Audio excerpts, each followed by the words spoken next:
Bismillahirrahmanirrahim.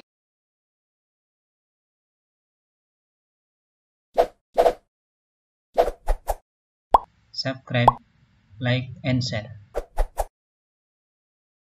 Suara saya jelas ya Mas ya? Jelas, Ustaz. Ya. Alhamdulillah, syukurillah, la khala wa la quwwata billah, asyhadu an la ilaha illallah, wahdahu la syarika lahu, asyhadu anna Muhammadan abduhu wa rasuluh la nabiyya ba'dahu. Allahumma shalli ala Muhammadin wa ala alihi wa sahbihi wa mawalah. Rabbi shrah li sadri wa yassir li amri wahlul 'uqdatam min lisani yafqahu qawli wa ba'du. Para peserta kajian intensif virtual di Sleman ya, yang dirahmati Allah Subhanahu wa taala. Alhamdulillah pada malam hari ini saya diminta oleh panitia untuk mengawali belajar bersama kita tentang ekonomi syariah. Penuh harapan mudah-mudahan amalan ini diridhoi oleh Allah Subhanahu wa taala. Salawat serta salam senantiasa kita sanjungkan untuk Rasulullah Shallallahu Alaihi Wasallam. Semoga kita mendapatkan syafaat besok di yaumil akhir. Dan malam hari ini kita mensanad ya, belajar tentang apa yang dulu pernah dilakukan oleh Rasulullah. Beliau dulu menjalankan aktivitas ekonomi yang dilandasi oleh Al-Quran, dan kita sebagai umatnya tentu saja akan berupaya keras untuk menjalankan apa yang telah diajarkan oleh Rasulullah Shallallahu Alaihi Wasallam. Nah, tentu saja ini tidak cukup semalam ya, apalagi cuma 1 jam. Ini kalau di kuliahan itu biasanya ada banyak materi ya, tapi tidak apa-apa. Saya karena ini tingkatan dasar, hal-hal yang barangkali yang praktis meskipun tidak meninggalkan hal-hal yang barangkali nanti filosofis gitu ya. Tapi yang penting kita tahu karena sebagai umat Islam tidak ada ajaran Islam itu yang mendorong kita untuk miskin. Kalau kita bicara ekonomi ini kan hubungannya pasti dengan masalah harta gitu kan. Oleh karena itu saat saya mendapatkan WA dari panitia, saya agak kaget, wah hebat ini Kadi.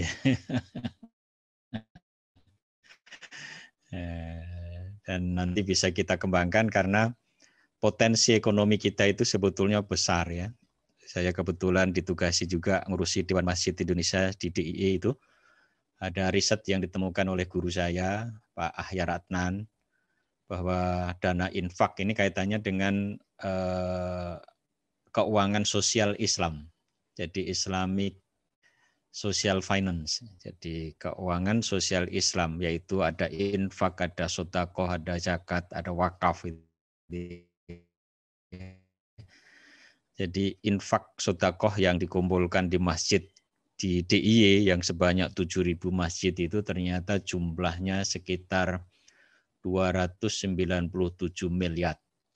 Itu setahun ya, setahun. Artinya kalau di rata-rata ya 297 dibagi 7.000 itu ya. Ya meskipun ada yang infaknya kurang tapi kan rata-rata kira-kira. Nah itu sebetulnya potensi yang luar biasa. Cuma dana-dana seperti ini belum kita secara benar, secara baik gitu ya. Ya persoalannya kadang-kala ya kita ini lebih suka menyimpan uang ya daripada kita memutar uang. Padahal di dalam Islam itu memutar itu. Karena pada saat kita menghentikan uang itu bisa mengganggu segalanya itu ya. Kira-kira begitulah ya. Oleh karena itu nanti kita awali dari pengertian dan makna ekonomi Islam ya, sehingga nanti mudah-mudahan kita mendapatkan kefahaman. Materi sudah saya share kemarin tadi pagi di grup. Meskipun demikian biar kita bersama mengkaji ya dan mengaji. Mudah-mudahan nanti diberikan kefahaman. Saya akan tayangkan di layar laptop atau komputer atau HP saudara semuanya.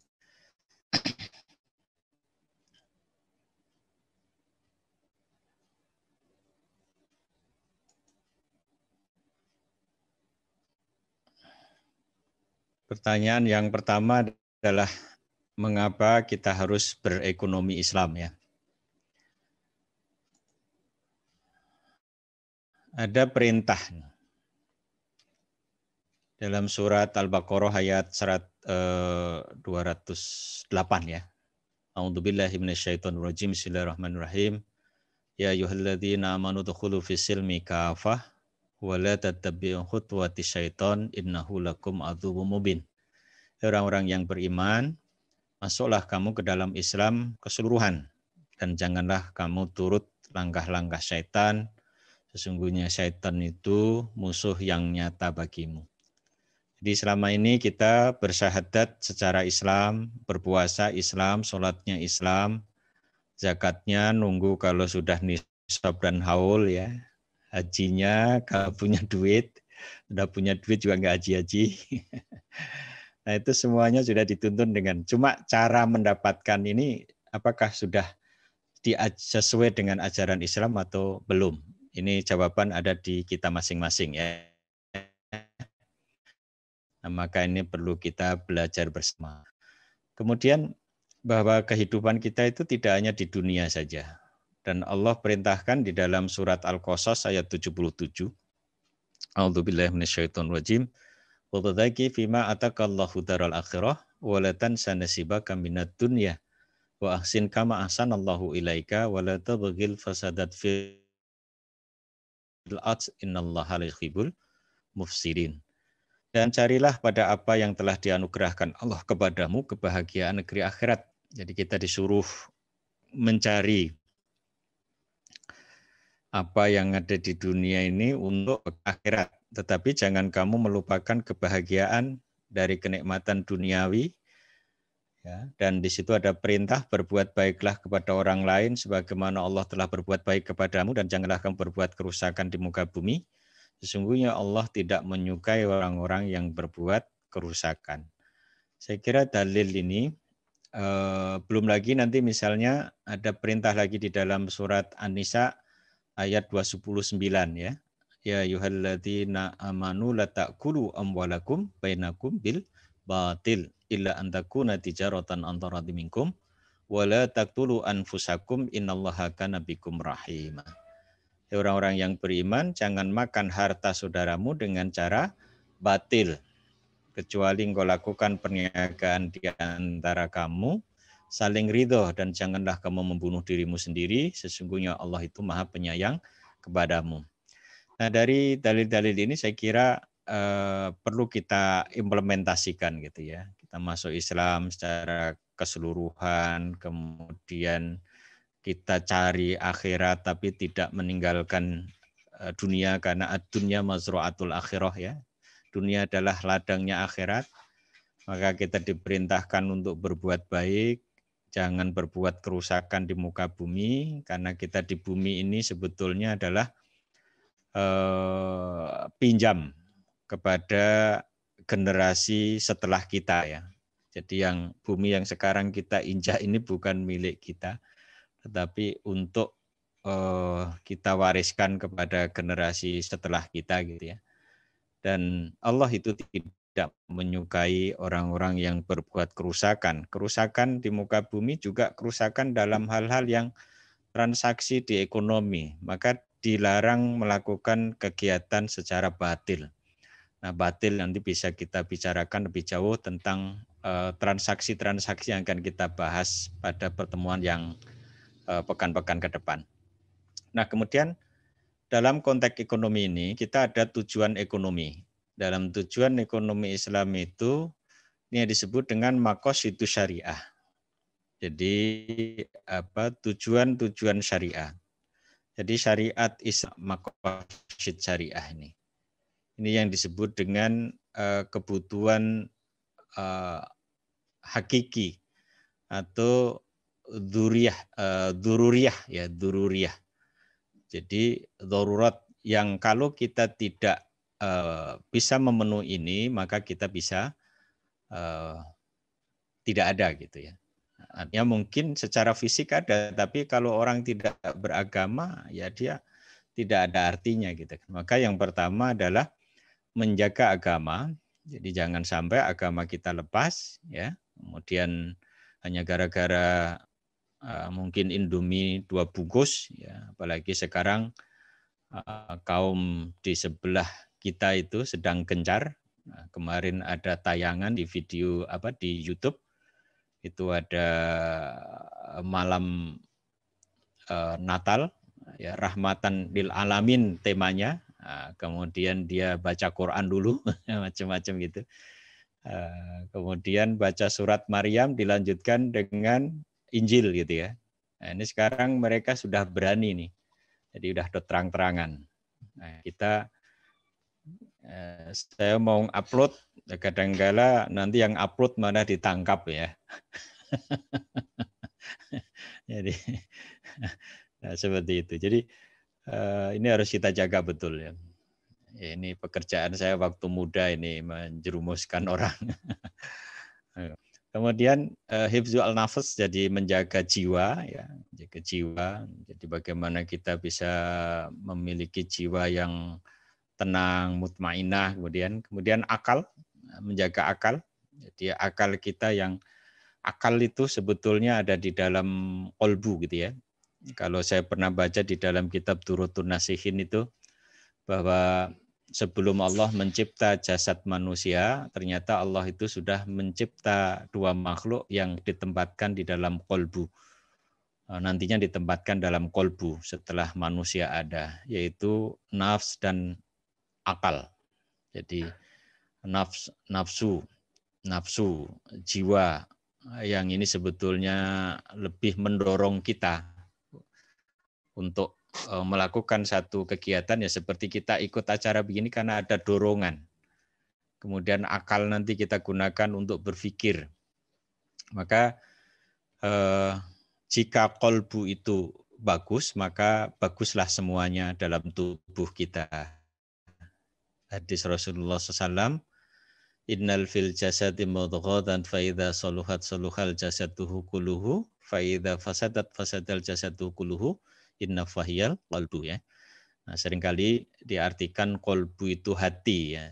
Tapi setelah saya baca beberapa referensi, ternyata qalbu itu kalau fisiknya itu ada di jantung. Maka kalau kita bersemangat itu jantung kita ikut deg-degan gitu ya. Nah, ini teman-teman yang baru berkenalan dengan akhwat misalnya, atau akhwat yang baru berkenalan dengan ikhwan mau didatangi itu misalnya ta'aruf, itu sudah ada yang deg-degan. Yang deg-degan mesti dadanya, bukan di bawah dada ya. Kalau hati itu kan di bawah tulang dada paling bawah sebelah kanan gitu. Nah, yang kita deg-degan itu, yang berdedup itu adalah dada sebelah kiri ya. Nah, di situ akal dan nafsu, nafs dan akal ada di situ. Kemudian hifz al-nasl, jadi ini adalah menjaga keturunan. Jangan sampai kita memiliki keturunan yang tidak baik. Kemudian yang lebih penting lagi adalah hifz al-mal ya, jadi menjaga harta. Nah, terkait dengan harta ini Rasulullah SAW mengingatkan kepada kita dalam satu hadis yang diriwayatkan oleh Tirmizi dan Darimi. Kemudian hadisnya berbunyi, an Abi Barzah al-Aslami qala Rasulullah sallallahu alaihi wasallam, la tazulu qadama 'abdil yaumal qiyamati hatta yus'ala an umurihi fi ma afnah wa an ilmihi ma fa'ala bihi wa an malihi min aina iktasabahu wa fi ma anfaqahu wa an jismihi fi ma ablah.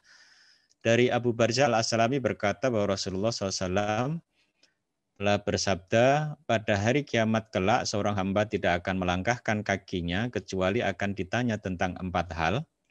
atau biasa kalau kita dengar ceramah biasanya perkara ya. Ya, jadi yang pertama tentang umurnya, untuk apa ia habiskan, tentang ilmunya sejauh mana ia mengamalkan, kemudian tentang hartanya, dari mana ia mendapatkan dan untuk apa ia pergunakan, serta tentang semua anggota tubuhnya, apa yang diperbuat dengannya. Ya, jadi umur ini ya kita habiskan untuk apa? Ya, ini sudah tahun 2001, kita sudah dicatat dalam Lauhul Mahfud berapa. Ya, kata Rasulullah, umatku itu antara 60 sampai 70 tahun gitu ya. Jadi kalau saya ini sudah 54, kalau nanti 60 berarti tinggal sesaat. Tinggal 6 tahun ya. Kalau sama dengan Rasul 63 tinggal 9 gitu kan. Nah, ini untuk apa kita? Bahkan saya pernah membaca referensi usia dan umur itu berbeda. Kalau usia itu adalah waktu yang kita gunakan untuk hidup, kalau umur itu adalah waktu hidup yang kita isi dengan surat Asr itu, yang agar kita tidak merugi apa? Illalladzina amanu wa amilus solihah wa tawassaw bil haq wa tawassaw bis sabr. Itu umur ya gitu ya. Kemudian ilmu, nanti kita dapat ilmu sejauh mana kita mengamalkan nanti ya. Kemudian harta, dari mana didapatkan dan untuk apa nanti dipergunakan, nanti saya lanjutkan di proses pengolahan. Kemudian anggota tubuh, hati-hati, setiap anggota tubuh melakukan perbuatan itu nanti akan dicatat dalam surat Yasin ayat 12. Inna nahnu nuhyil mauta wa naktubu ma qaddamu wa atharahum wa kulla syai'in ahsaynahu fi imamin mubin. Dan nanti akan mempertanggungjawabkan surat Yasin ayat 65. Ya ini. Nah, kemudian dari hadis ini khususnya terkait dengan harta, saya coba menggambarkan seperti ini prosesnya ya. Bagaimana cara mendapatkan? La ta'kulu amwalakum bainakum bil batil ya. Jangan melakukan kebatilan. Kebatilan itu bisa terjadi karena kita masuk dalam haram zat barang yang kita transaksikan. Kemudian haram bukan zat, cara kita bertransaksi. Kemudian tidak sah akad. Ya, misalnya terjadi ta'aluk ya, ta'aluk itu pembelian dengan bersyarat. Terjadi satu penjualan ada dua akad, bai'ataini fi bai'atin. Ya, misalnya gitu. Nah, kemudian harta kita miliki, ya ini sebetulnya tidak memiliki, tapi ini ya pinjaman lagi gitu ya. Kemudian nanti digunakan. Digunakan untuk apa? Survei yang pernah kami lakukan itu dibalik ini. Yang pertama, kita setiap punya penghasilan, keluaran pertama mesti makan ya. Yang kedua makan lagi, yang ketiga makan lagi, yang keempat makan lagi. Padahal tadi perintah Allah kan wabtaghi fima atakallahu daral akhirah walatan sanasibaka minad dunya. Maka kemudian mestinya begini, kita balik ya. Kita balik. Jadi kita berupaya untuk mengeluarkan zis, ya meskipun perintahnya itu zakat, infak, sedekah itu dikeluarkan setelah biaya-biaya itu kita penuhi ya. Tapi nampaknya kalau kita berpikir seperti itu, kok nggak cukup terus ya. Karena yang namanya won itu terus saja gitu ya. Won dengan needs. Need berbeda. Need itu kebutuhan. Kalau won itu keinginan ya. Kita punya ingin, dan terus gitu kan. Nah gitu. Nah, kemudian jarang sekali kita menyisihkan kalau kita punya kewajiban, misalnya punya hutang, dengan hati-hati sebelum tanggal jatuh tempo kita bayar dulu itu jarang. Biasanya orang bayar kewajiban itu pas jatuh tempo atau lebih dari jatuh tempo. Bahkan di Jogja ini ada yang ngajari, yang ngajarannya begini. Selagi utang bisa ditunda, kenapa harus dibayar? Wah, jangan sampai seperti itu ya. Karena nyawa itu lepas dari tubuh kita tidak menunggu lunasnya hutang kita. Nah, itu yang padahal saat kita punya hutang, meninggal, maka roh kita nanti gantung sebelum hutang itu dibayar. Kemudian investasi tabungan ini penting karena apa? Untuk masa depan yang kadang-kala kita nggak ngerti. situasi seperti sekarang ini kita nggak pernah berpikir tentang apa itu corona. Yang bayangan saya kemarin itu cuma 2 minggu ya. Jadi waktu itu bulan Maret tanggal 23 saya pulang ngantar jamaah umroh. Kemudian rencananya tanggal 3 Maret, tanggal 23 Februari saya pulang, rencana tanggal 3 Maret mau berangkat lagi. Tiba-tiba di cancel semua ya, orang yang mau berangkat tanggal 26 itu. Saya pikir cuma 2 minggu, ternyata hampir 1 tahun ini kita belum tuntas ya. Meskipun sekarang sudah mulai buka lagi ini, Arab Saudi sudah menerima penerbangan dan berita terakhir tadi Garuda, Lion, Citylink sudah bisa terbang ke Jeddah ya, sehingga peluang untuk berangkat lagi dengan protap ya, dengan protokol kesehatan harus dipenuhi, insya Allah sudah bisa terlaksana. Mudah-mudahan tidak di cancel lagi gitu ya. Nah itu kita nggak pernah membayangkan ada namanya corona ini. Ya, dan ini mengubah perilaku kita. Yang biasanya kaji ya. Ini adalah istilahnya perubahan perilaku yang terjadi setelah COVID ya.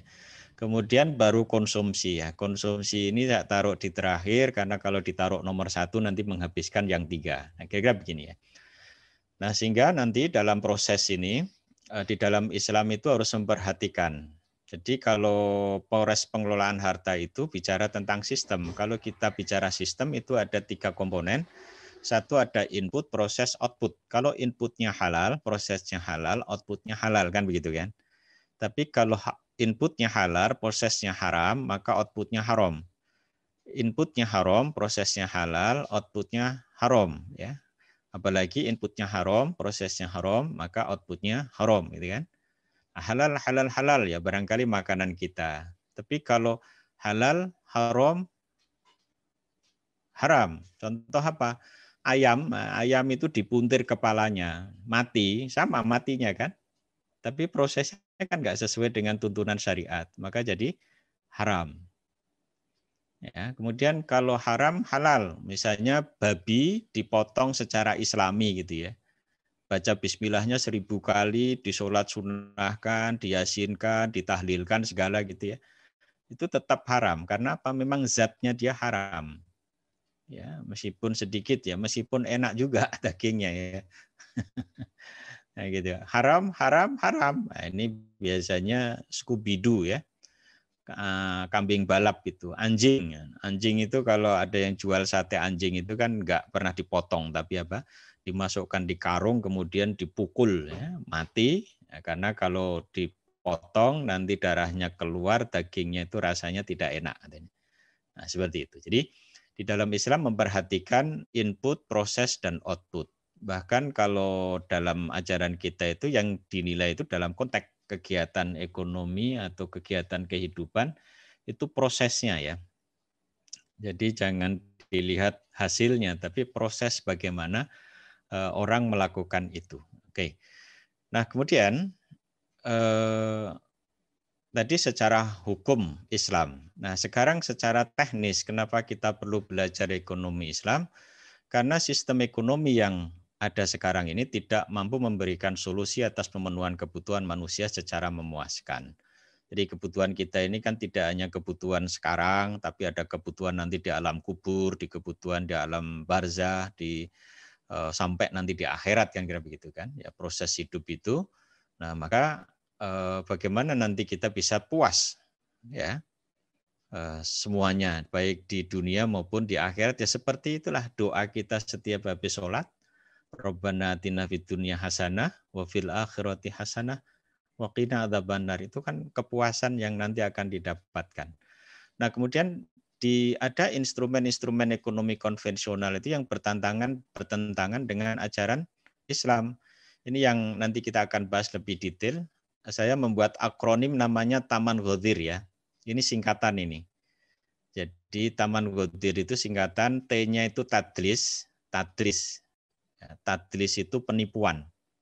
Kemudian asusila, hal-hal yang melanggar norma. Kemudian ma-nya itu maisir, perjudian, judi ya. Kemudian N-nya itu najasi. Najasi itu kalau di Jogja namanya dolop.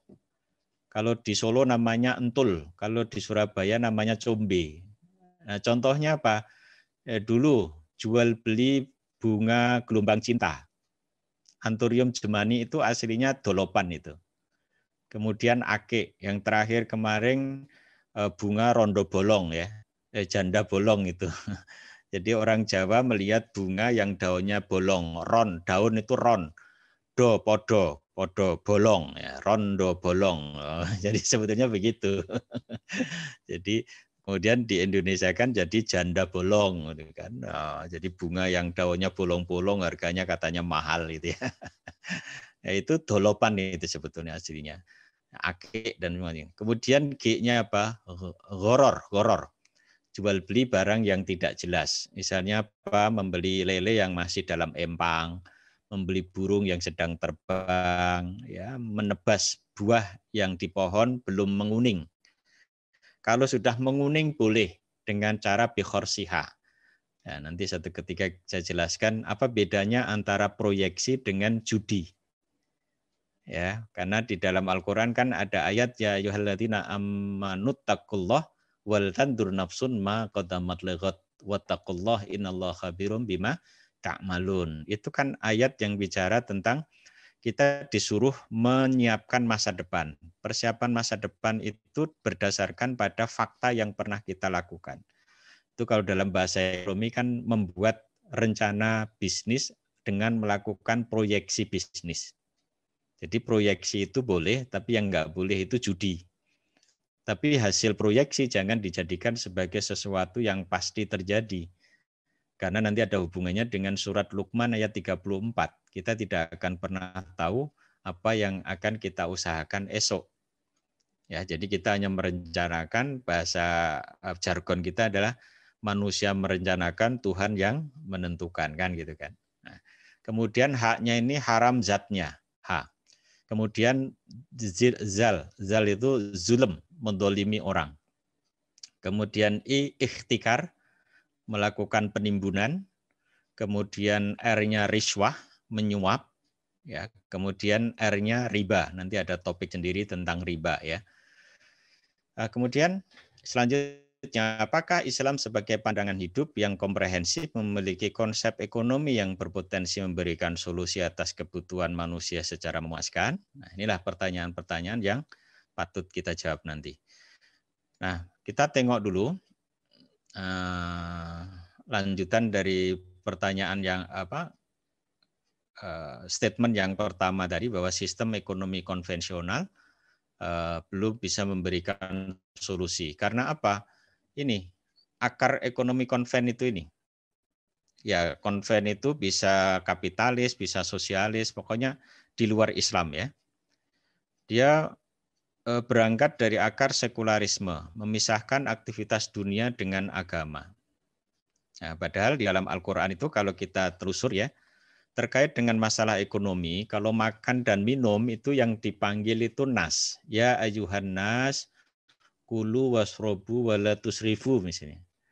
Tapi kalau beraktivitas, berkegiatan ekonomi, utang piutang, masalah riba, masalah akad, nah itu yang dipanggil orang beriman. Ya ayyuhalladzina amanu aufu bil uqud. Ya ayyuhalladzina amanu la ta'kulu riba. Ya ayyuhalladzina amanu idza tadayantum bidainin ila ajalin musamma faktubu. Jadi yang terkait dengan kegiatan ekonomi, cara mendapatkan ekonomi itu yang dasarnya adalah iman. Tapi kalau makan minum itu semua ciptaan Allah harus makan dan minum, ya. Nah, seperti itu. Saya coba saya kaji kenapa ini ayat yang berkaitan dengan makan minum itu ya Yohanes gitu ya. Jadi semua manusia. Tapi kalau yang jual beli, kemudian hutang piutang, masalah riba, ya itu orang beriman yang dipanggil gitu. Ya, jadi ada landasan iman dalam beraktivitas itu. Oke. Nah, kemudian yang kedua, individualisme. Jadi manusia itu pusat alam semesta sehingga ada konsep namanya individual utility. Yang penting individu itu puas ya. Jadi dia mendapatkan kepuasan yang sebanyak-banyaknya, nggak peduli pada orang lain ya. Nah, maka ada ungkapan kapitalis itu, bahasa Jawanya itu, asu gede menang krai. Jadi kalau anjing besar itu gonggongannya gede dibanding dengan kirik-kikik ya. Nah, materialisme, ukuran sukses itu adalah materi. Nah, kalau bisa itu rumahnya jadi kebun binatang ya. Nah, ada kuda, ada zebra, ada jaguar, ada panter gitu ya. Jadi semuanya ada di rumah itu. Ada lion ya, ada merpati, ada garuda, masuk di rumah semuanya itu. Nah, gitu. Ya, orang Islam sebetulnya juga boleh mengumpulkan kekayaan itu, tapi harus nanti ada batasan-batasan gitu ya, bahwa yang dimiliki harus dikeluarkan zakatnya, nah, seperti itu, harus memberikan kemanfaatan. Kalau bisa kan semua harta yang kita miliki besok itu menemani kita mulai di alam kubur ya. Karena nanti dia kan menjadi saksi kan. Oh, ini punya mobil dulu sering dipakai ngantar untuk kajian intensif gitu kan. Nah, seperti itu. Kemudian interest based ekonomi. Jadi ekonomi yang berbasis pada bunga. Ternyata bunga itu mekanismenya mengeksploitasi pemilik modal. Nah, misalnya gini. Pada saat kita punya duit, misalnya 1 miliar ditempatkan di bank, maka kita hanya mendapatkan bunga sekitar berapa? 7% misalnya ya. Nanti kalau kita pinjam di bank itu, kita akan kena bunga bisa 14% misalnya. Maka itu dulu Profesor Bambang Sutibio pernah marah-marah kepada bank konvensional karena apa? Muhammadiyah itu punya duit banyak ditaruh di bank konvensional, dapat bunga 7%, tapi kalau Muhammadiyah mau membangun gedung kampus, kemudian pinjam di bank yang ditempati duit Muhammadiyah tadi, dapatnya bunga 2 kali lipat. Dia dapat 7%, memberikan 14%, kan berarti negatif kan gitu kan. Nah, kemudian kemarin waktu beliau jadi bendahara itu, seluruh dananya ditempatkan di bank syariah. Nah, yang sekarang baru rame, bank syariahnya mau jadi satu, menjadi Bank Syariah Indonesia, mau konversi, kemudian Muhammadiyah mau narik kalau duit yang ada di bank syariah itu tidak digunakan 80% untuk UMKM.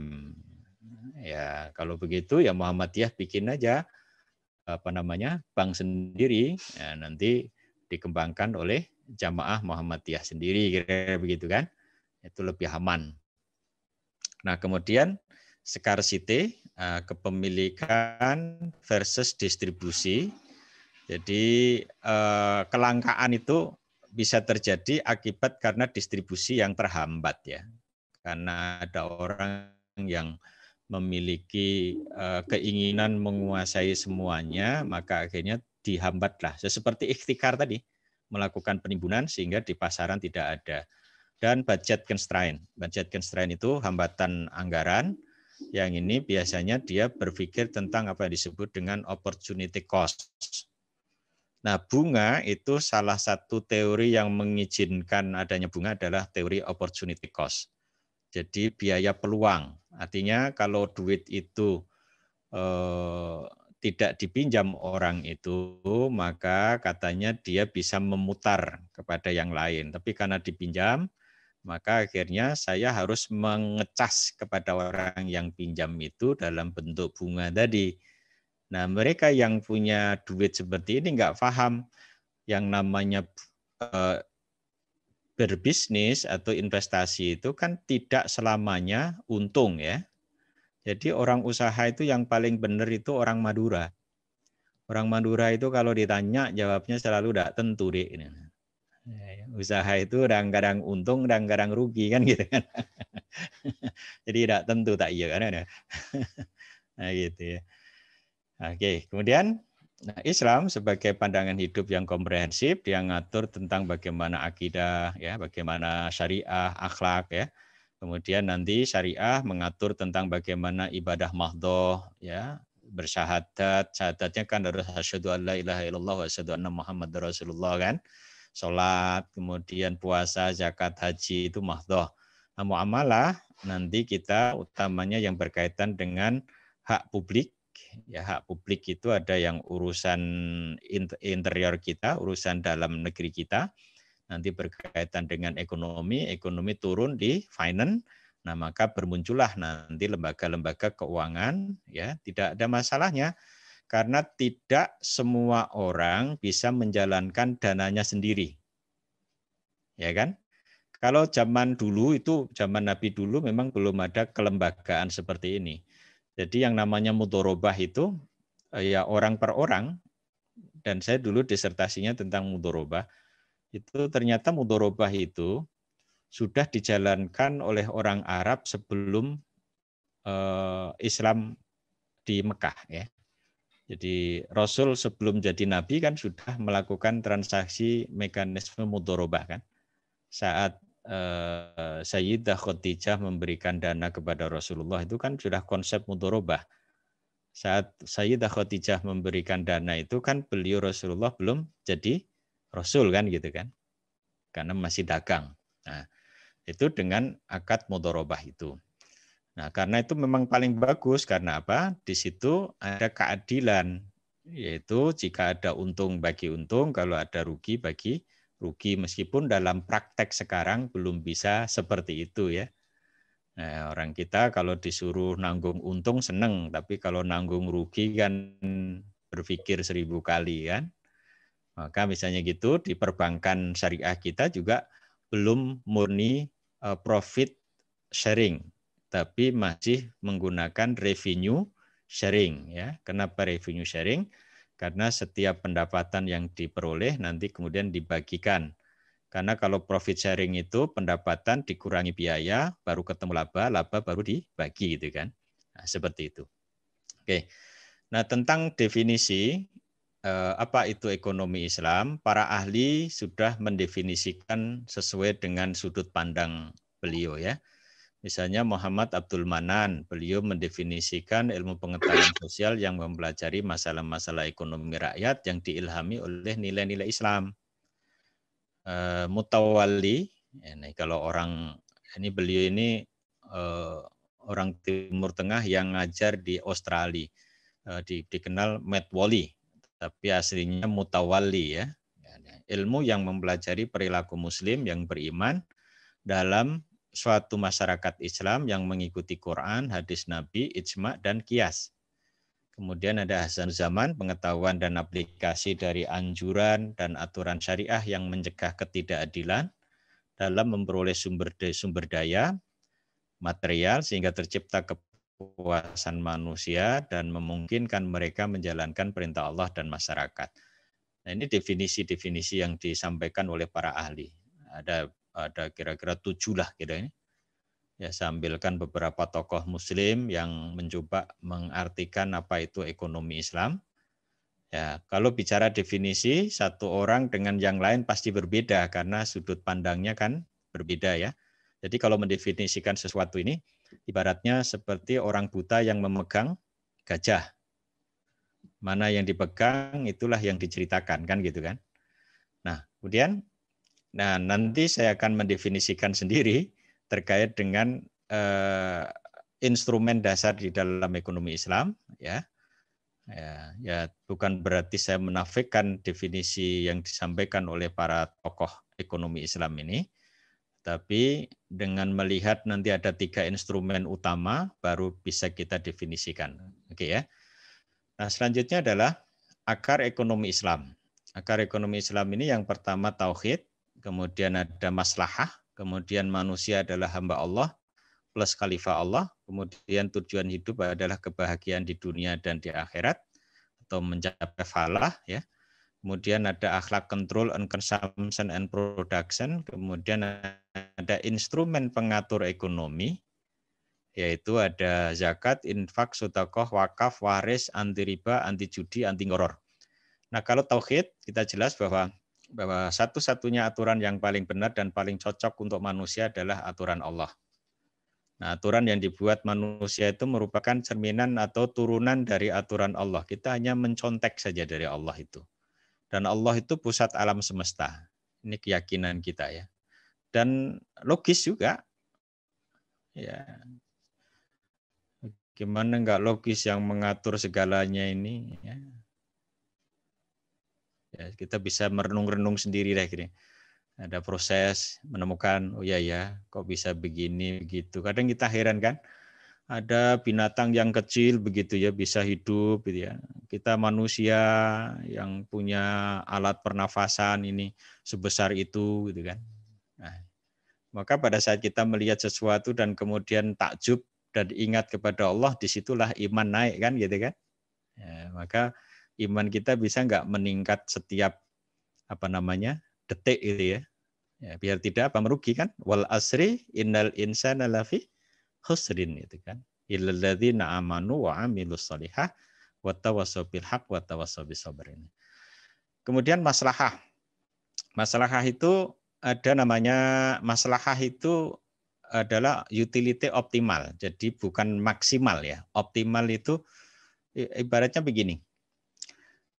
Konsep zuhud itu loh. Zuhud itu ada seorang kiai di Tulungagung itu yang pernah ngajari zuhud pada santrinya. Disuruh apa dia? Ngisi kulah bak mandi. Setelah penuh dia cerita, sudah bak mandi nus kebak, sampun yai. Ya satu sokono. Mandi kan dia kan. Setelah mandi selesai, ditanya, kamu udah mandi? Sudah Pak Yai.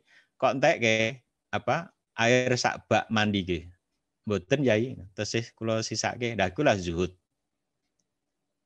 Jadi mencari harta sebanyak-banyaknya tapi tidak menggunakan semuanya karena ada yang kita sisakan untuk orang lain kan gitu kan. Misalnya bak mandi itu kan, apalagi kalau bak mandi di rumah kita aja kan misalnya 4 orang gitu kan, nggak mungkin kita habisin semua kan gitu kan.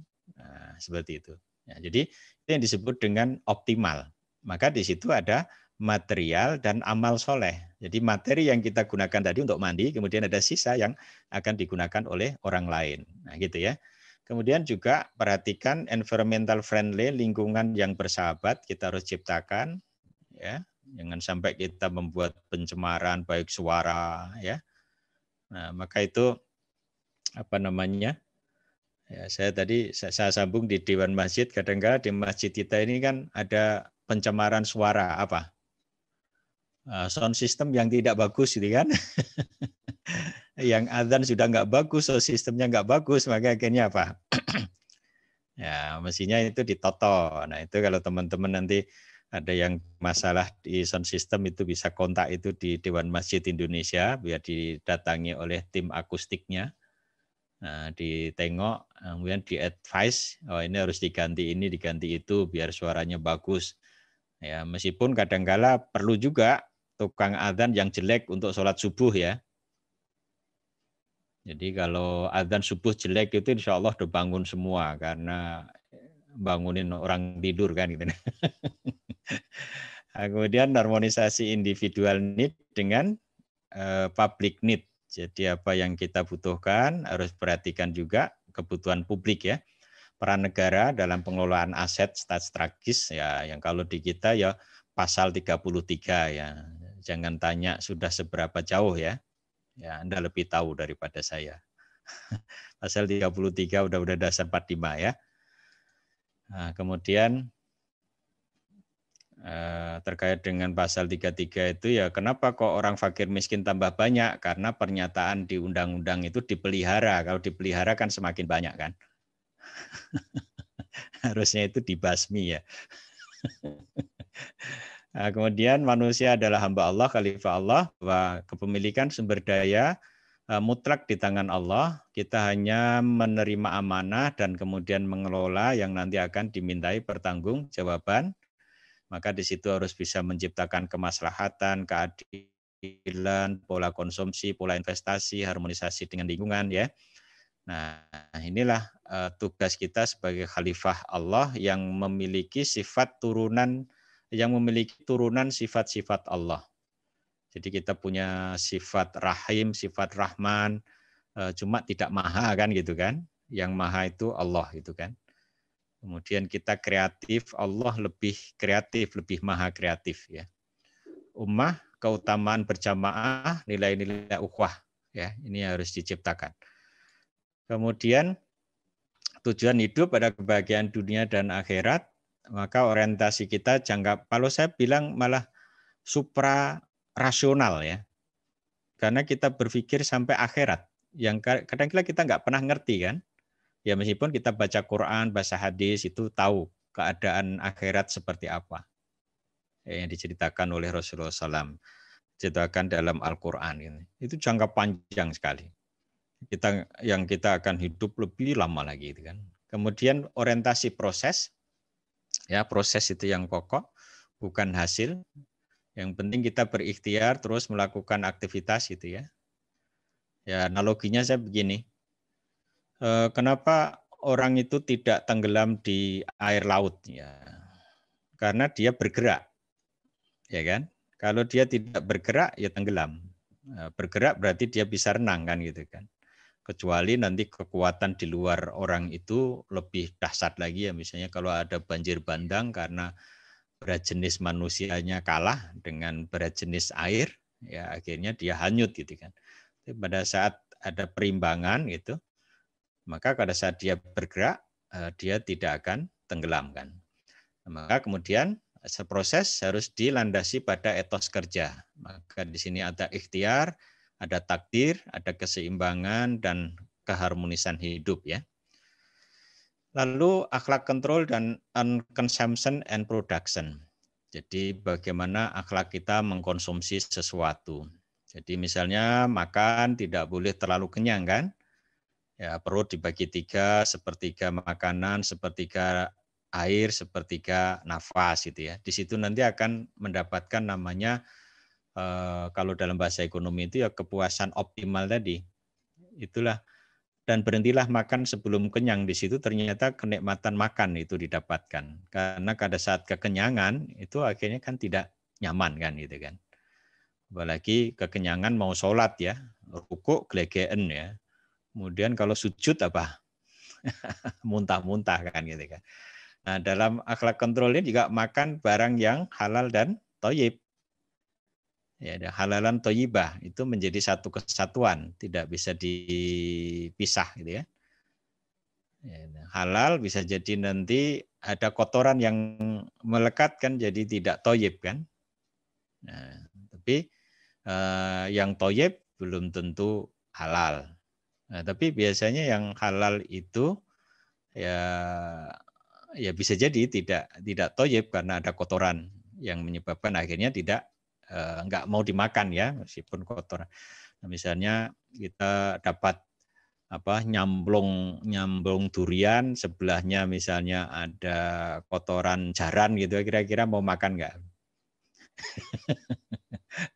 Ya, kalau itu misalnya durian kita jatuh di sebelah kotoran kuda gitu kan, ya itu akhirnya itu halal, tapi akhirnya kita mikir wah itu nggak thayyib ya, nah, akhirnya nggak jadi kita makan kan.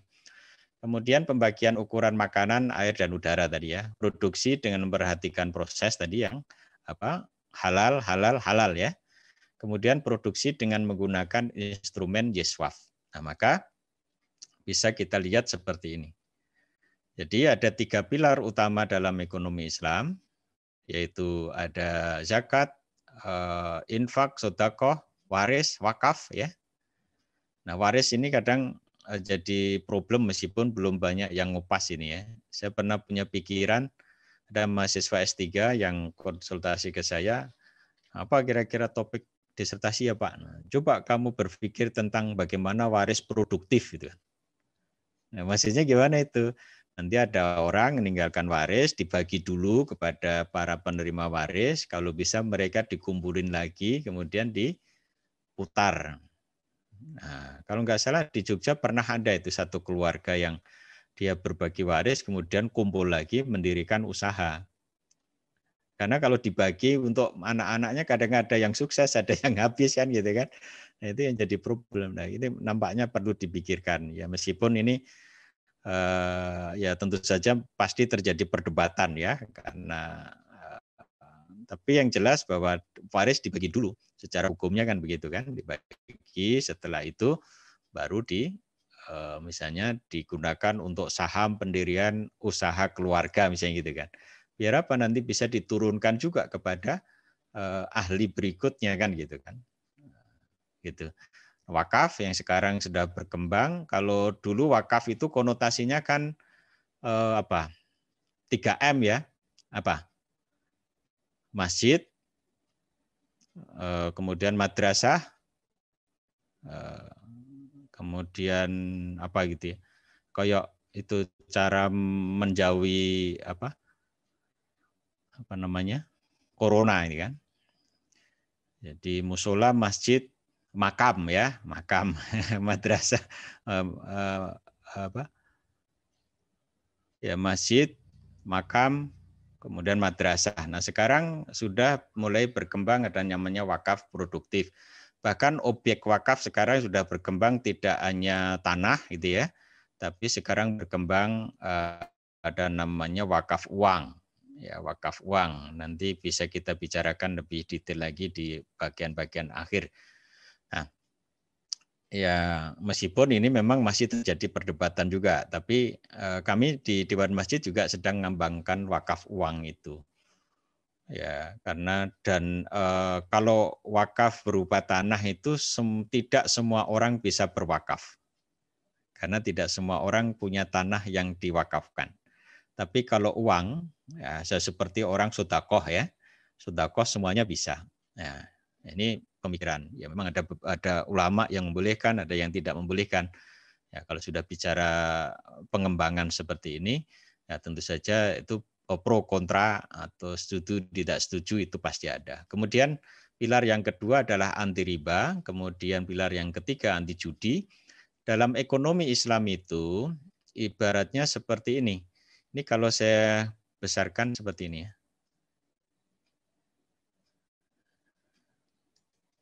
Nah, jadi ini diikat dengan filsafat aliran kehidupan. Artinya apa di sini? Ini lampu di atas saya hidup. Kenapa? Karena saklarnya saya on-kan. Kalau saklarnya saya off-kan, maka mati kan.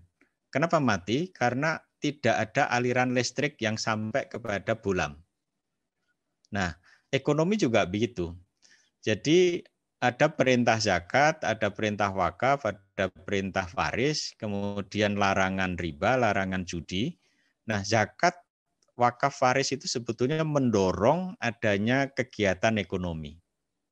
Bahkan saya berpendapat bahwa zakat, wakaf, waris itu bisa menjadi fungsi dari investasi.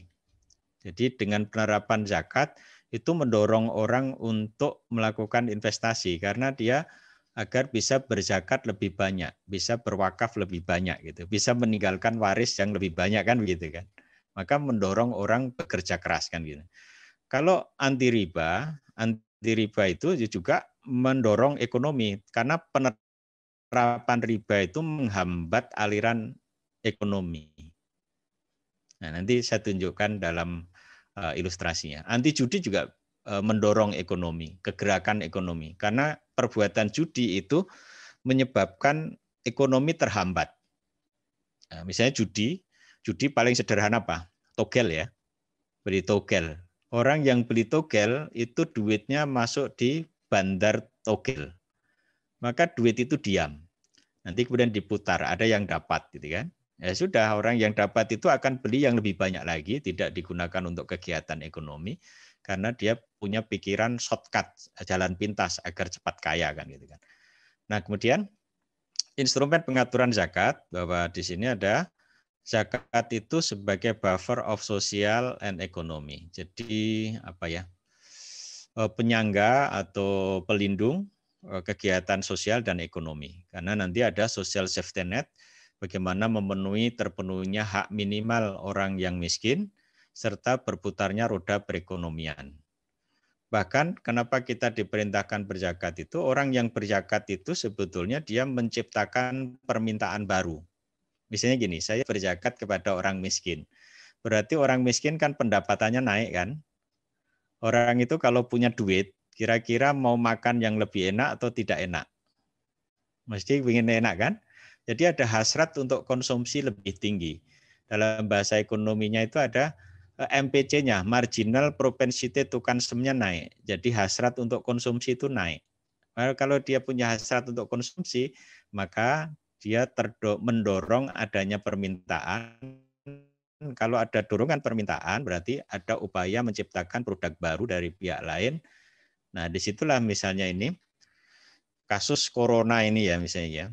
Ini harus berimbang itu antara yang digunakan untuk mendorong UMKM dengan yang digunakan untuk pemenuhan kebutuhan dasar masyarakat. Karena nanti UMKM didorong untuk produksi, masyarakat nggak punya duit, siapa yang beli? Kan gitu kan. Tapi kalau dua-duanya dikasih, jadi UMKM didorong produksi, kemudian masyarakat juga punya duit, maka dia bisa membeli produk tersebut sehingga terjadi siklus ekonomi baru kan gitu kan. Yang payah itu nanti kalau sudah dapat BLT berapa itu? 2.400.000 ya. Untuk ganti HP yang baru itu yang jadi masalah itu kan. Nah, di situ. Nah, kemudian mendorong pemanfaatan dana idle karena ada ajaran di kita bahwa kalau kita menerima harta anak yatim yang dia belum dewasa, belum bisa mengelola harta itu, maka orang yang ngurusi tadi bisa mengelola harta tersebut ya, agar tidak habis dimakan oleh zakat ya. Kemudian mendorong inovasi dan penggunaan iptek.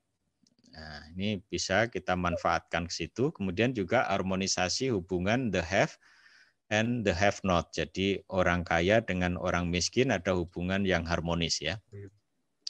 Kemudian instrumen pengatur ekonomi wakaf, ini peranan masyarakat dalam penyediaan fasilitas sosial. Nah, ini utamanya yang wakaf, yang hardware.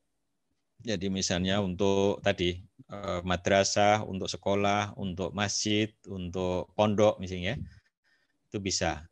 Nah, kemudian ada waris, ini distribusi kekayaan, mencegah terjadinya konsentrasi kekayaan, kemudian ada kepastian hak, kemudian mengurangi potensi fraud, penggelapan atau penipuan.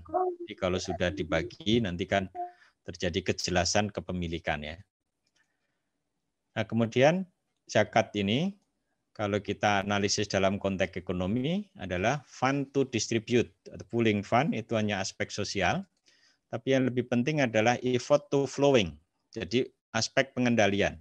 Jadi upaya untuk mengalirkan harta tadi, karena manusia dikendalikan, sesungguhnya pengendalian harta dengan zakat itu merupakan pengendalian sifat manusia. Karena manusia itu yuzinna linnasi hubbus syahawati minan nisa wal banin wal qanatiril munqantarati minadh dhahabi wal fiddatil wal khairil musawamati wal an'am wal khars dzalika mataul hayatid dunya wallahu indahu husnul ma'ab.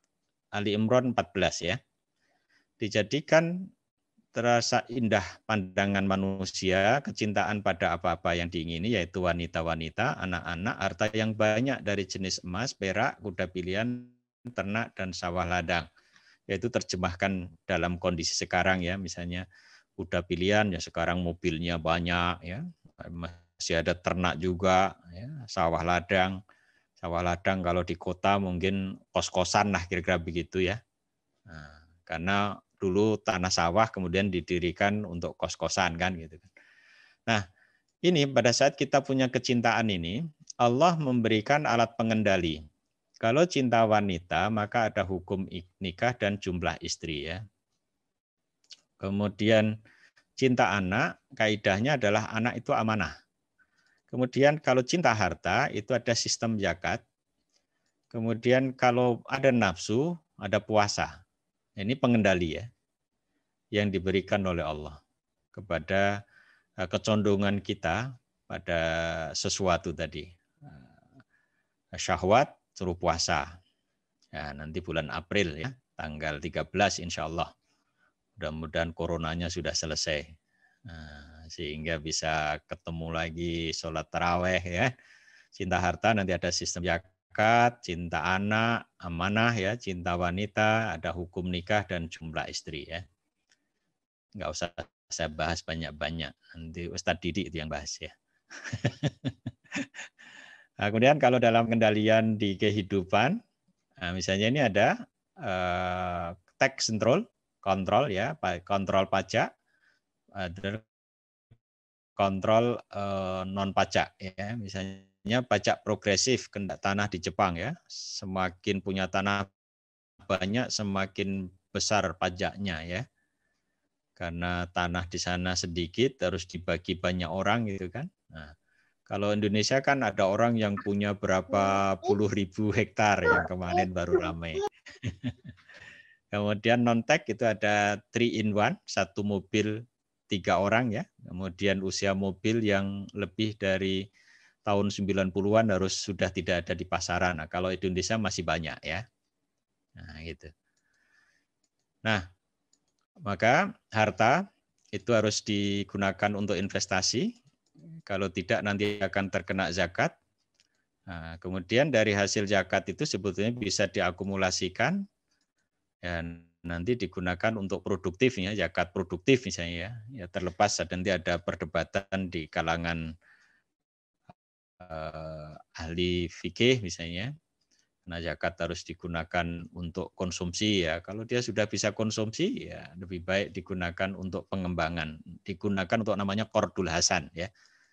Nah, dengan demikian apabila dana zakat terkumpul sebesar 1 triliun distributed namun kecenderungan masyarakat masih menumpuk harta, maka ini sebetulnya sistem zakatnya tidak efektif.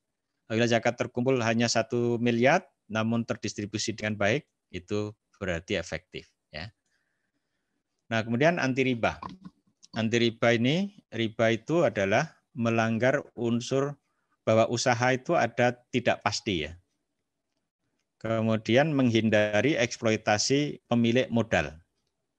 Kemudian sektor keuangan tidak seimbang dengan sektor real. Jadi adanya riba itu menyebabkan sektor keuangan bisa melonjak, tapi sektor real tidak berkembang. Sebetulnya di situ ya.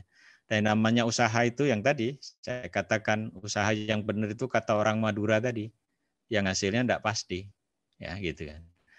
Nah maka pendekatan riba itu adalah kelebihan yang dipastikan karena ada yang tidak bisa dipastikan.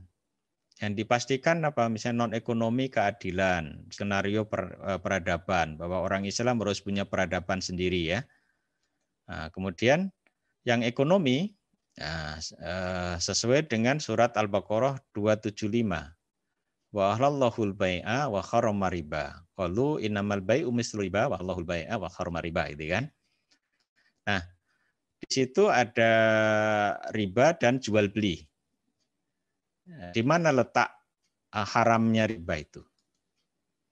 Adalah disebabkan mereka berkata sesungguhnya jual beli sama dengan riba. Padahal Allah telah menghalalkan jual beli dan mengharamkan riba.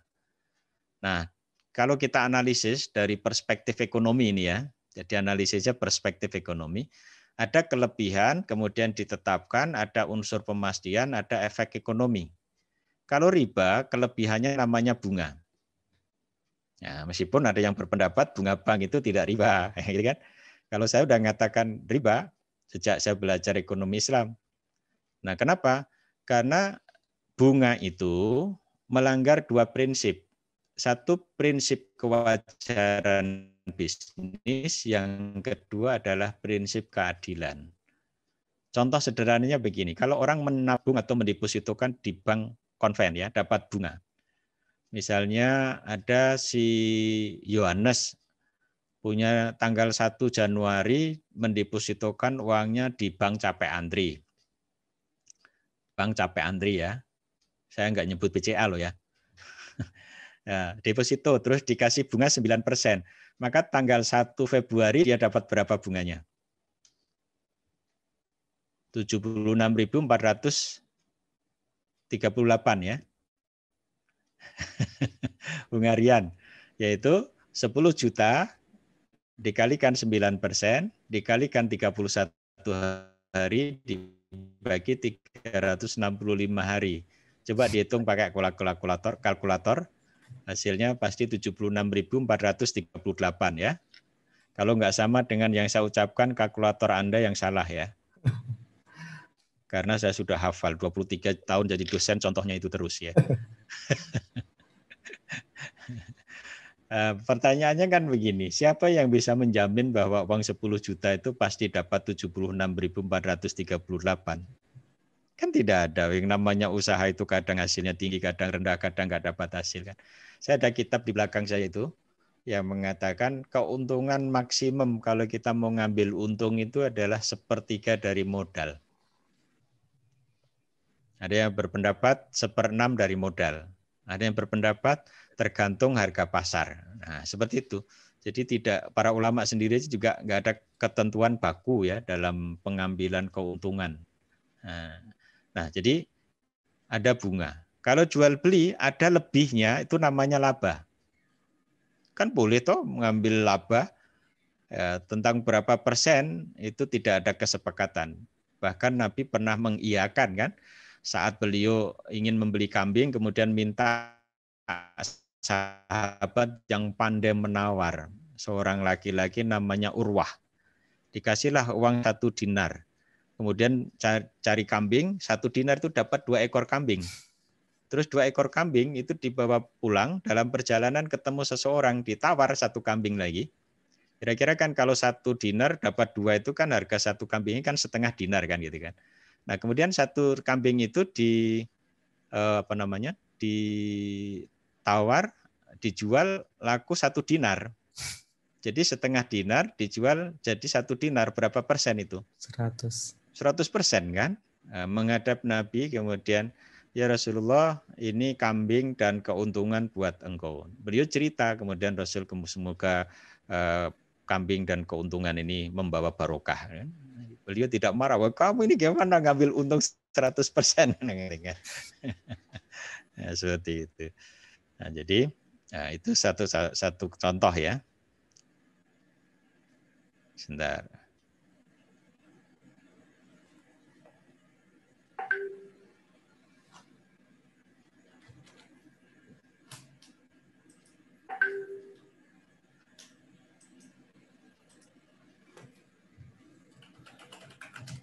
Nah, kemudian ditetapkan di muka.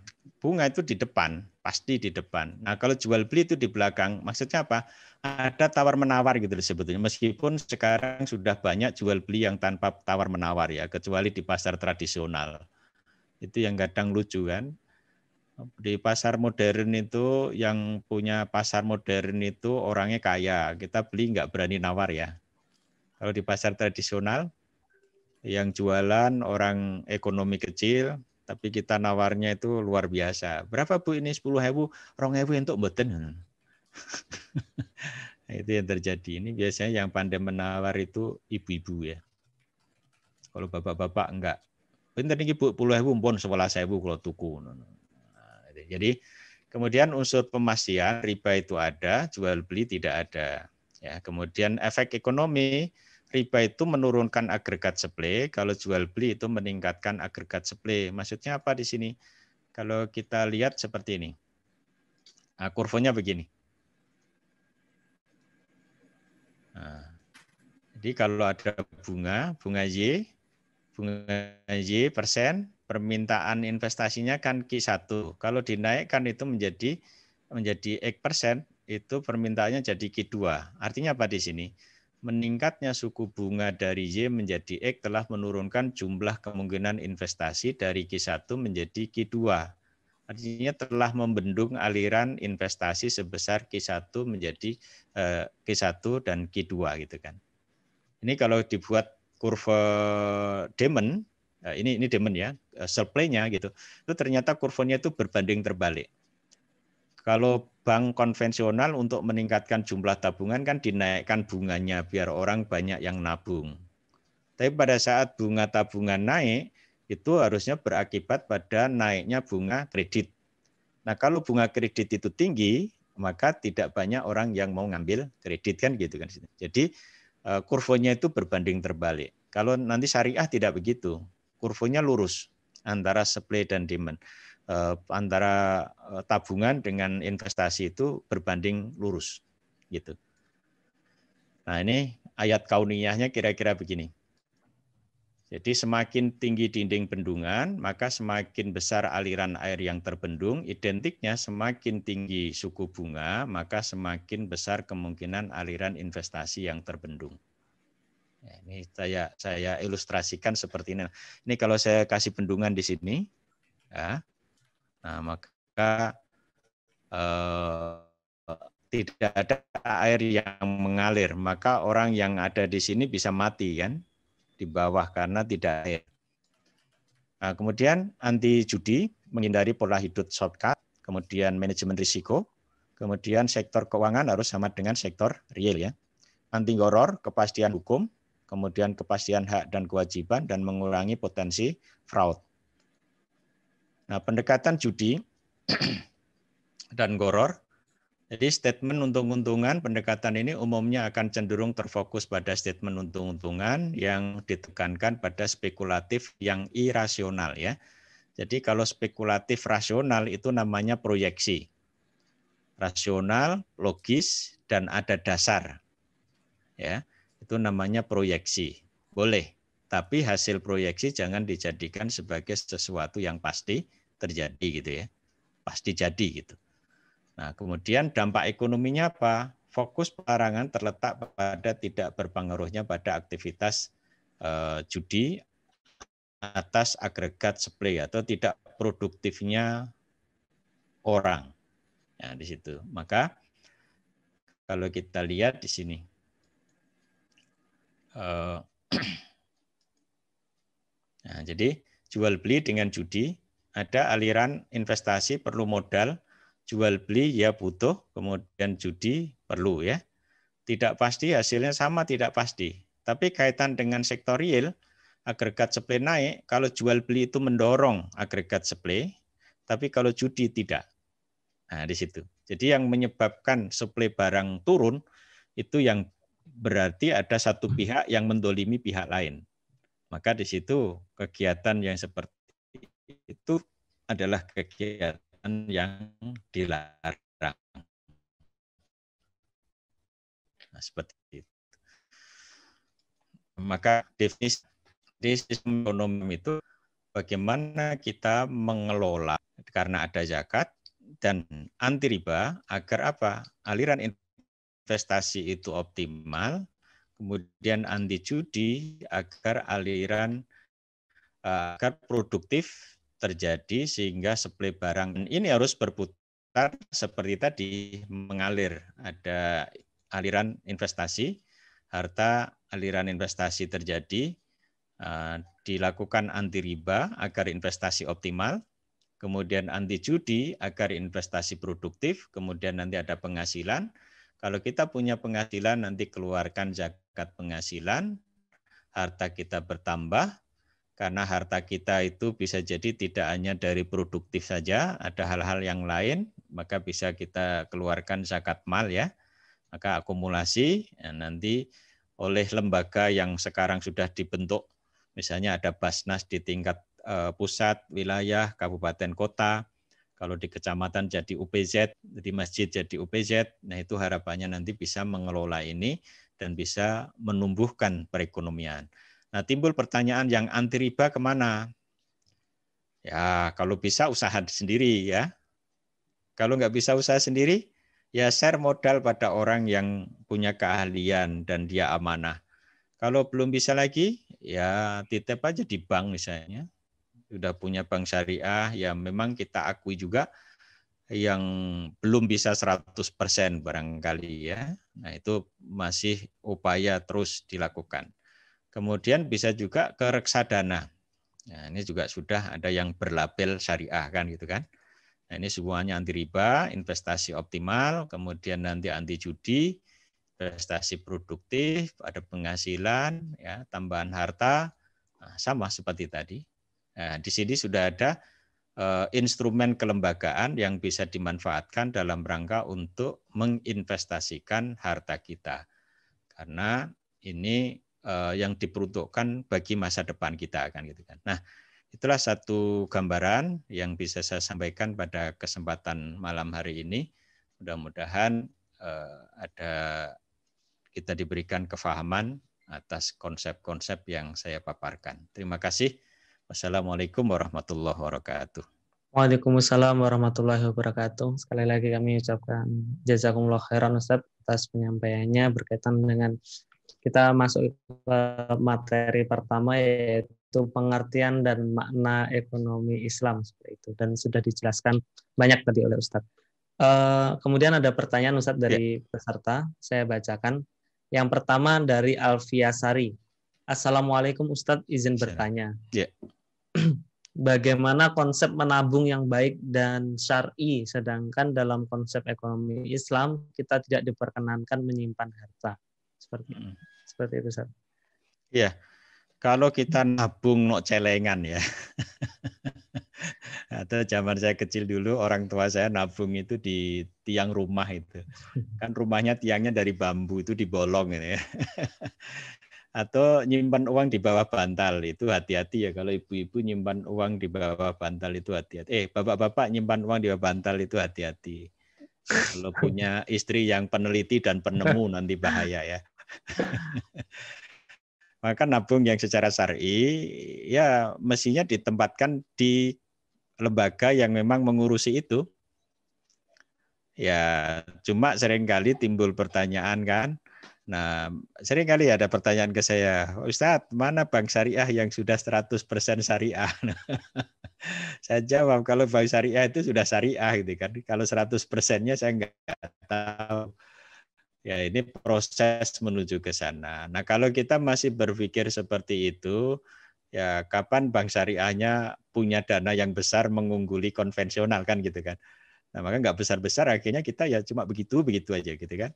Nah, maka kalau saya ya tempatkan saja misalnya di lembaga keuangan syariah, niatan kita bahwa saya akan menabung secara syar'i. Persoalan yang mengelola itu belum 100% syar'i, itu urusan yang ngelola. Nah, itu aja kan.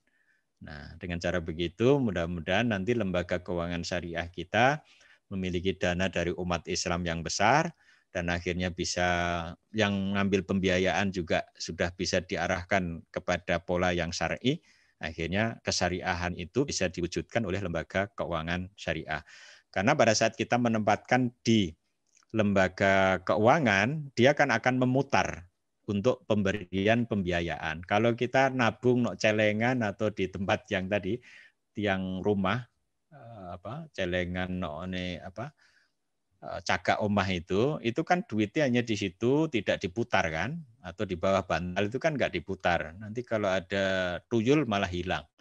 Nah gitu kan. Maka ditempatkan di lembaga yang memang bisa mengelola untuk pembiayaan. Insya Allah nanti akan berkembang. Nah tinggal nanti akadnya apa? Mau akad wadiah atau mau akad mudharabah kan gitu kan. Kalau akad wadiah ya di bank lembaga keuangan syariah diupayakan bisa mendapatkan namanya bonus ya. Nah, nanti kita bahas di masalah kelembagaan itu. Kemudian kalau mudharabah nanti akan bagi hasil. Nah, bagi hasil itu nanti juga akan ada namanya persentase nisbah. Nah, apa bedanya persentase bunga dengan persentase nisbah? Nah, bedanya kalau bunga itu kan X persen, tapi kalau nisbah itu kan X persen nah, dikalikan dengan hasil yang didapat. Nah, hasil itu nanti mau menggunakan apa? Mau menggunakan pendapatan atau menggunakan profit gitu kan. Nah, misalnya nanti antara si penabung dengan bank itu akan mendapatkan nisbah yang kalau dijumlahkan jadi 100%. Misalnya si penabungnya dapat 40%, kemudian yang banknya dapat atau lembaga keuangan syariahnya dapat 60%. Sehingga total 100% dari hasil yang didapat pada bulan itu. Sehingga nanti namanya bagi hasil itu akan berfluktuasi ya. Akan naik turun, bisa besar, bisa rendah. Seperti itulah kira-kira. Terima kasih. Baik, jazakumullah khairan Ustaz. Ya. Semoga menjawab kepada saudara Alfiasari dan yang lainnya juga. Selanjutnya ada satu lagi yaitu dari saudara Bagus Ustaz. Ya, iya kan. Bagaimana langkah konkret yang bisa kita lakukan untuk mewujudkan ekonomi Islam? Nah, bagaimana langkah konkret? Ya, kalau sekarang kita punya duit, ya cobalah melakukan kegiatan usaha yang dilandasi dengan cara-cara Islam gitu. Misalnya jualan, menyampaikan barangnya yang benar, jangan sampai cacat disembunyikan kan gitu kan. Kalau nggak bisa usaha ya titipkan aja misalnya di lembaga-lembaga yang tadi saya sebutkan. Misalnya kalau Anda udah yakin misalnya ada BMT mana yang kira-kira bisa Anda nilai kesyariahannya, atau mungkin di bank syariah, itu ada langkah konkret kita yang bisa kita lakukan paling minim ya. Atau misalnya kalau mau terlibat di nah ini yang masih jomblo-jomblo itu saya sarankan beli saham ya. Untuk apa? Biar bisa gaya di hadapan calon mertua. Karena masih jomblo sudah punya perusahaan ya. Meskipun cuma memiliki saham 1 lot. Nggak apa-apa, itu untuk investasi kan. Tapi carilah saham yang di JII ya, Jakarta Islamic Index. Ya, Jakarta Islamic Index itu insya Allah sudah ada namanya proses screening yang dilakukan oleh kesyariahannya ya.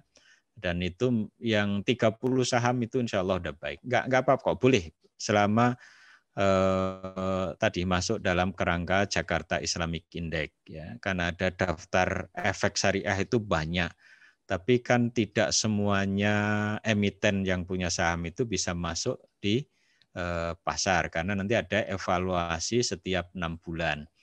Maka yang paling bagus itu masuk di Jakarta Islamic Index, itu ada 30 saham ya. Kalau LQ45 itu kan berarti 45 perusahaan ya.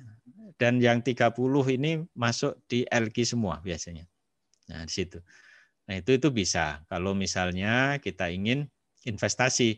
Cuma jangan begini ya, kalau di investasi saham itu jangan kita beli pas harganya murah, kemudian nanti ada perubahan harga naik terus dijual ya. Nah, itu bisa judi itu. Karena yang namanya investasi itu duitnya harus dilibatkan di perusahaan itu, sehingga nanti kita dapatnya apa? Dapatnya adalah dividen sama capital gain ya. Capital gain itu saham yang harganya naik karena memang perubahan struktur fundamental perusahaannya. Misalnya karena asetnya udah naik, akhirnya dia nilai pasarnya naik kan dibanding nilai buku kan gitu kan. Ya, saya kira begitu Mas Bagus yang bisa dilakukan. Kalau punya jiwa bisnis, bisnislah secara Islam. Kalau tidak bisa berbisnis sendiri, ya belajar dulu, misalnya magang di mana ya. Karena jangan sampai kita nggak punya ilmu terus terjun, itu seperti orang nggak bisa renang langsung terjun di Laut Selatan ya. Ya sudah, hancur nanti. Magang dulu ke siapa gitu, setelah punya ilmu baru coba-coba, nanti bisa berkembang. Tapi kalau misalnya ditempatkan di lembaga keuangan syariah juga boleh, seperti itu kan. Ya. Baik, jazakumullah khairan atas jawabannya. Dengan demikian berakhir juga kajian kita pada malam hari ini. Insya Allah kita lanjutkan di pertemuan pekan depan, Ya, insya Allah. Nanti materi saya kirimkan lagi paginya ya, insya Allah. Siap, Ustaz. Ya. Baik, jazakumullah khairan sekali lagi kepada Ustaz Muhammad atas penyampaiannya, dan juga jazakumullah khairan kepada para peserta yang sudah hadir pada malam hari ini, Bapak-bapak, Ibu-ibu, ikhwan akhwat sekalian. Ini pertemuan pertama ekonomi Islam, insya Allah akan kita lanjutkan di pekan depan untuk pertemuan kedua. Mari kita akhiri kajian kita pada malam hari ini dan membaca hamdalah bersama-sama. Alhamdulillahirrahmanirrahim. Dengan doa kafaratul majlis, subhanakallahumma bihamdika, nasyhadu an la ilaha illa anta, nastaghfiruka wa natubu ilaik. Syukron ala husni ihtimamikum. Mohon maaf jika ada kekurangan dan kesalahan dari panitia. Kami mohon maaf yang sebesar-besarnya. Terima kasih. Wassalamualaikum warahmatullahi wabarakatuh. Waalaikumsalam warahmatullahi wabarakatuh.